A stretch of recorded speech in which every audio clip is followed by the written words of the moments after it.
padroeira de um povo a lutar,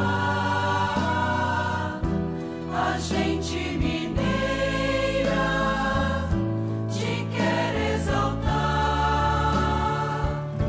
não só lá na serra. Amado irmão, amada irmã, saúde e paz. Seja este dia o dia da paixão e morte do Senhor, um dia marcado pela experiência do silêncio, para que nós possamos acompanhar a força do amor que se desdobra e que se revela a nós todos.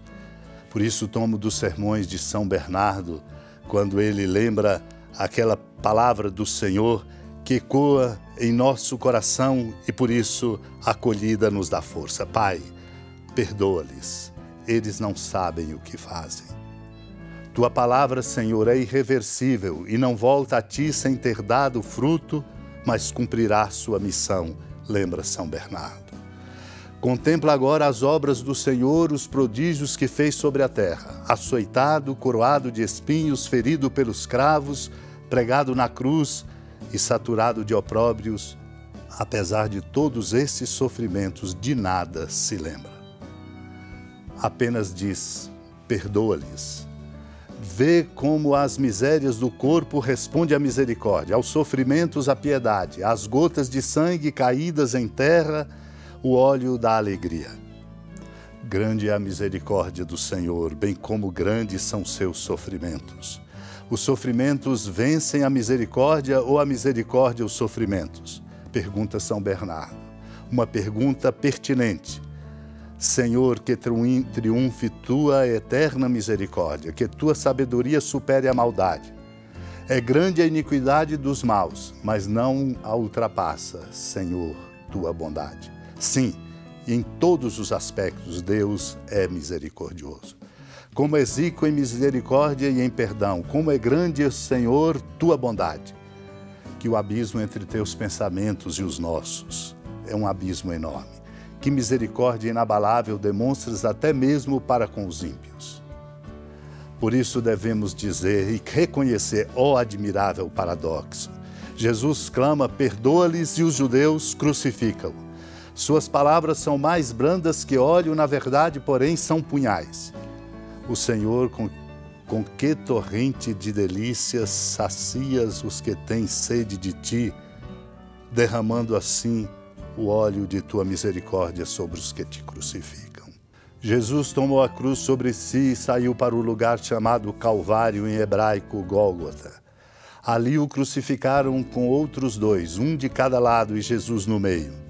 Pilatos mandou ainda escrever um letreiro e colocá-lo na cruz. Nele estava escrito, Jesus o Nazareno, Rei dos Judeus. Muitos judeus puderam ver o letreiro, porque o lugar em que Jesus foi crucificado ficava perto da cidade. O letreiro estava escrito em hebraico, latim e grego. Então os sumos sacerdotes dos judeus disseram a Pilatos, não escrevas o Rei dos Judeus, mas sim o que ele disse, eu sou o Rei dos Judeus. Pilatos respondeu, o que escrevi está escrito. Perto da cruz de Jesus estavam de pé a sua mãe, a irmã de sua mãe, Maria de Cleofas e Maria Madalena. Jesus, ao ver sua mãe e ao lado dela o discípulo que ele amava, disse à mãe, mulher, este é o teu filho. Depois disse ao discípulo, esta é a tua mãe. Daquela hora em diante o discípulo a acolheu consigo. Depois disso, Jesus, sabendo que tudo estava consumado e para que a Escritura se cumprisse até o fim, disse, tenho sede. Havia ali uma jarra cheia de vinagre. Amarraram numa vara uma esponja embebida de vinagre e levaram-na à boca de Jesus. Ele tomou o vinagre e disse, tudo está consumado. E inclinando a cabeça, entregou o Espírito. Amados e amadas de Deus, proclamamos hoje, na ação litúrgica, neste dia, para ecoar em nossos corações a força da palavra de Deus, a paixão do Evangelho segundo João, nos capítulos 18 e 19. 3 cenas aqui relembramos, fundamentais, para dar ao nosso coração esta sintonia importante com o coração de Deus, porque sem esta sintonia perdemos o rumo. Enriqueçamo-nos e vivamos a força desta experiência amorosa de nosso Deus de amor para com a nossa humanidade fracassada, como nos adverte e alenta nas catequeses São João Crisóstomo, quando diz: queres conhecer o valor do sangue de Cristo? Voltemos às figuras que o profetizaram e recordemos a narrativa do Antigo Testamento, quando diz: imolai, diz Moisés, um cordeiro de 1 ano e assinalai as portas com seu sangue, que dizes, Moisés, o sangue de um cordeiro tem poder para libertar o homem racional? Certamente, responde ele, não porque é sangue, mas porque prefigura o sangue do Senhor. Se hoje o inimigo, em vez do sangue simbólico aspergido nos umbrais, vir resplandecer nos lábios dos fiéis portas dos templos de Cristo o sangue da nova realidade, fugirá ainda mais para mais longe. Queres compreender ainda mais profundamente o valor deste sangue, do sangue de Cristo? Repara de onde brotou e qual é a sua fonte. Começou a brotar da cruz e a sua fonte foi ao lado do Senhor. Estando já morto Jesus, diz o Evangelho, e ainda cravado na cruz, aproximou-se um soldado, trespassou-lhe o lado com uma lança e logo saiu água e sangue. A água como símbolo do batismo, sangue como símbolo da Eucaristia. O soldado traspassou o lado, abriu uma brecha na parede do templo santo e eu achei um grande tesouro e alegro-me, diz, por ter encontrado riquezas admiráveis. Assim aconteceu com aquele cordeiro. Os judeus mataram um cordeiro e eu recebi o fruto do sacrifício. Do seu lado saiu sangue e água. Não quero, diz São Bernardo, estimado ouvinte, que passes inadvertidamente por tão grande mistério. Falta-me ainda explicar-te outro significado místico. Disse que esta água e este sangue simbolizavam o batismo e a Eucaristia.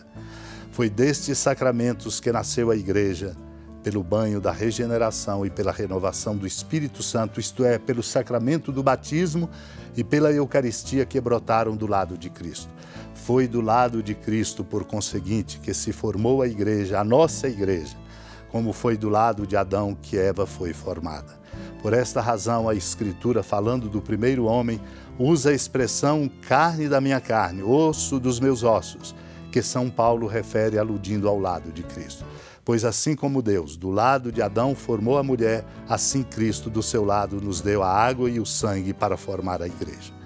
E assim como Deus abriu o lado de Adão enquanto ele dormia, assim Cristo nos deu a água e o sangue diante e durante o sono da sua morte. Portanto, somos chamados a ver como Cristo se uniu à sua esposa, somos chamados a ver como ele a alimenta e sacia. O mesmo alimento nos faz nascer e nos alimenta. Assim como a mulher se sente impulsionada pelo amor natural e alimentar com o próprio leite, o próprio sangue, o filho que deu à luz, assim Cristo também alimenta sempre com o seu sangue aqueles a quem deu o novo nascimento. Deixemo-nos tocar por estas cenas do Evangelho, da paixão do Senhor, e no silêncio nós possamos, recolhidos, nos deixar interpelar para vivermos o caminho novo que só encontramos nele, Cristo, Senhor de nossa vida.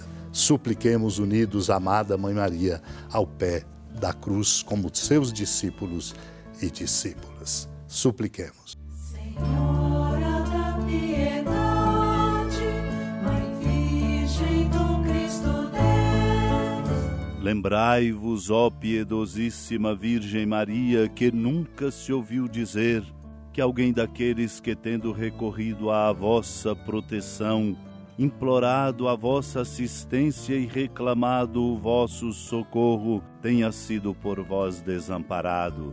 Animado com igual confiança, a vós recorro, ó Virgem das Virgens, e gemendo sob o peso dos meus pecados, me prostro a vossos pés. Não desprezeis as minhas súplicas, ó Mãe do Verbo encarnado, mas dignai-vos de as ouvir propícia e de me alcançar o que vos peço. Amém. Feliz padroeira de um povo a lutar, a gente mineira te quer exaltar, não só lá na serra,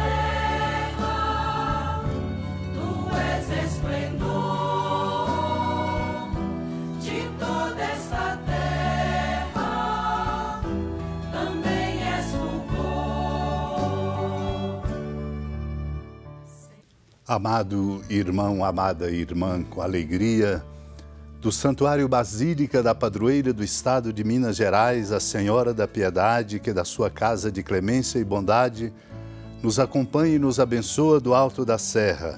Magnífica arquitetura divina, a bênção de Deus, amor misericordioso. Pai, Filho e Espírito Santo, desça sobre sua família, sustente sua vida, proteja sua casa, fecunde o caminho missionário de nossa igreja, nos encha de sabedoria e permaneça conosco para sempre. Amém.